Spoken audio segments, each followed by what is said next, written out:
पसीने की स्याही से लिखते हैं जो अपने इरादों को, उनके मुकद्दर के पन्ने कभी कोरे नहीं हुआ करते।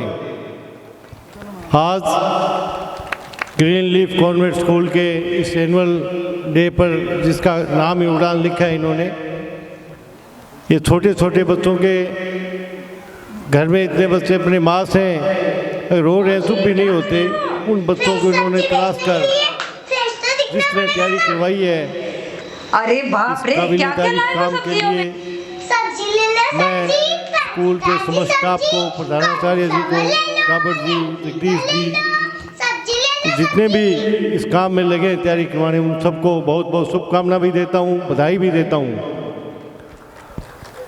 कई बार देखते हैं बड़ा आदमी है, लेकिन उसको बोलने की बात आती है तो बड़ी झिझक होती है।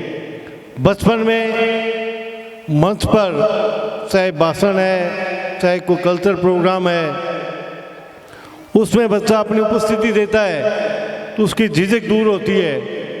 कई बार बड़े एग्जाम में परीक्षा की तैयारी अच्छी होती है, रिटर्न पेपर कर लेते हैं, लेकिन जब इंटरव्यू की बात आती है तो वो बात को कह नहीं सकते, इंटरव्यू बोर्ड के सामने फेल हो जाते हैं। IAS RAS में ऐसी आम बात होती है। तो आजकल ये वक्त के अंदर इस चीज़ की ज़रूरी भी है। मैं देख रहा हूँ छोटे बच्चे बड़ा अच्छा कार्यक्रम पेश कर रहे हैं। इस बहाने हर साल इनके जो फंक्शन होते हैं, इसके अलावा हमारे नेशनल डे पर, चाहे 15 अगस्त है, 26 जनवरी है, जो कार्यक्रम होते हैं, उनसे बच्चों के अंदर सभी के सामने अपनी बात रखने का, अपना कार्यक्रम करने का जो मौका मिलता है, उससे उनकी झिझक दूर होती है, ज़िंदगी में आगे बढ़ते हैं। अभी मैं देख रहा था, एक दौर वो भी था, आस पड़ोस के गांव से यहाँ पढ़ने के लिए आते थे, साधन नहीं थे, शिक्षा दुर्गम इलाकों में, ग्रामीण क्षेत्र में बड़ी मुश्किल हुआ करती थी 80 के दौर में। उसके बाद धीरे धीरे स्कूल खुले, लेकिन इंग्लिश मीडियम स्कूल की एक कल्पना हुआ करती थी। गाँव की कोई सोच नहीं सकता था, अपने साधु शहर में भी नहीं थे। लेकिन बदलते वक्त के साथ आज जितने भी एग्ज़ाम है, अच्छे कंपटीशन की तैयारी है, उनमें इंग्लिश का ज्ञान होना, इंग्लिश की पकड़ होना, ये भी बहुत ज़रूरी है। अपनी मातृभाषा का भी अधिकार होना चाहिए। लेकिन जिस तरह इंग्लिश के अंदर बच्चों को ये स्कूल के अंदर पढ़ाई दी जा रही है कॉन्वेंट तर्ज पर, उसके लिए मैं एक बार पुनः स्टाफ को भी बधाई दूंगा, बच्चों को भी शुभकामना दूंगा। इन्हीं बच्चों में से कोई डॉक्टर राधा कृष्णन, कोई डॉक्टर कलाम, अच्छे वैज्ञानिक, अच्छे डॉक्टर, इंजीनियर बनेंगे। विरासत में हमें जायदाद मिल सकती है, नाम मिल सकता है, लेकिन शिक्षा ऐसी चीज़ है, इस पर किसी का अधिकार नहीं है। आज पढ़ लिख कर एक गरीब आदमी का बेटा भी IAS बन सकता है, RAS बन सकता है, अच्छी प्रतियोगी परीक्षा पास करके वो अपना मुकाम हासिल कर सकता है। आजकल हम रोज़ देखते हैं, रिक्शे वाले का बेटा, एक गरीब मजदूर का बेटा IAS बना, IPS बना।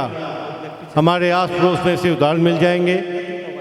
तो मैं बच्चों से, सभी यहाँ उपस्थित गार्जियन से भी कहूँगा, आने वाला वक्त जो वर्तमान दौर चल रहा है, आज हिंदुस्तान विश्व की एक बड़ी ताकत बन चुका है। हम किसी भी क्षेत्र में किसी से कम नहीं है, हमारे अंदर कहीं हीन भावना नहीं है। आज देश IT सेक्टर में, उद्योग में, हर क्षेत्र में विश्व के अंदर अपना परचम फहरा रहा है। हमारे भारत के युवा, चाहे फ्रांस है, अमेरिका है, विदेशों के अंदर भी अपनी धाक जमाए हुए हैं। चिकित्सा के क्षेत्र में हमारे इतनी उपलब्धियां हैं कि हर जिला मुख्यालय पर मेडिकल कॉलेज बनने से नए डॉक्टर गांव गांव से निकल रहे हैं। तो बच्चों को अच्छी शिक्षा दें। और चीज़ों में अपने कंजूसी कर सकते हैं, लेकिन शिक्षा के मामले में कंजूसी न करें। सोशल मीडिया के भी जो बच्चे दिखा रहे थे हमें, इससे हम सबको सबक लेना चाहिए। बच्चों में अच्छे संस्कार, कई बार पढ़ लिख कर चाहे कितना अच्छा मुकाम हासिल कर लें, लेकिन हमारे अंदर, हमारे परिवार में और बच्चों में हम संस्कार नहीं डालेंगे, खुद नशा करेंगे, बीड़ी या धूम्रपान करते हैं, तो बच्चों पर भी उसका असर पड़ता है। इन चीज़ों से भी दूर रहें। स्कूल के अंदर एनुअल फंक्शन पर तो स्कूल ने हमें इनवाइट किया है, लेकिन जो गार्जियन, उनका फ़र्ज़ है कि वक्त वक्त पर बच्चों को संभालते भी रहें, स्कूल के स्टाफ की भी उससे हौसला अफजाई होती है, अपने अच्छे उपयोगी सुझाव है वो भी हम स्टाफ को स्कूल को दे सकते हैं, ये चीज़ें कर सकते हैं तो उससे और अच्छा सुधार हो सकता है। इसके अलावा स्कूल की व्यवस्था में, मैनेजमेंट में इनका हम हाथ भी बटा सकते हैं, कई तरह के सहयोग होते हैं हम कर सकते हैं। मैं एक बार पुनः स्कूल स्टाफ को, सभी इस व्यवस्था में लगे हुए मैं इन सभी को तहे दिल से धन्यवाद दूंगा, आभार प्रकट करूंगा कि बहुत अच्छी बच्चों की आपने तैयारी करवाई है। और सभी गार्जियंस भी आज यहाँ आए हैं, पहली बार देख रहे हैं, वरना ज़्यादातर क्या है, घर का आदमी है, बाप ऐसा है, उसका भाई है बड़ा या दादा है तो वो चले जाते हैं, लेकिन बच्चों के लिए अपने महिलाओं को नहीं भेजते। तो ये झिझक दूर होती है आजकल पेरेंट्स के अंदर, माँ बाप दादा दादी उन सभी का योगदान होता है, उनको भी आना चाहिए। मैं स्कूल को भी शुभकामना दूंगा कि उन्होंने भी आज बच्चों के लिए जो पारितोषिक दे रहे थे प्राइज़, उसमें महिलाओं को बुला के उनको भी सम्मानित किया और उनके हाथ से बच्चों को दिलवाया, तो एक खुशी का पल होता है। इनाम में हम पढ़ा करते थे, उस वक्त कच्ची पेंसिल हुआ करती थी, 25 पैसे की आती थी, लेकिन उसकी भी बड़ी वैल्यू थी, बड़ी खुशी होती थी वे पेंशन मिली है। तो बच्चों को जो हम बात कर रहे थे अभी, ये जो इनाम दे रहे थे ये इनकी धरोहर रहेगी, इनको सजा के रखेंगे अपने शोकेस में घर में कि हमें इनाम मिला था। एक बार पुनः इस शुभ अवसर पर मैं आप सबको भी शुभकामना दूंगा कि हमारे ऐसे आयोजन होते रहें, हम सब इसमें अपनी भागीदारी निभाएं। मैं 2 लाइनों से अपनी बात को विराम दूंगा। जिक्र जब भी आप अपनों का किया करें, नाम हमारा भी उनमें लिया करें, तारीफ नहीं तो बुराई ही सही, पर अपने अल्फाजों में जगह हमें भी दिया करें, जगह हमें भी दिया करें। धन्यवाद। जय हिंद, जय भारत।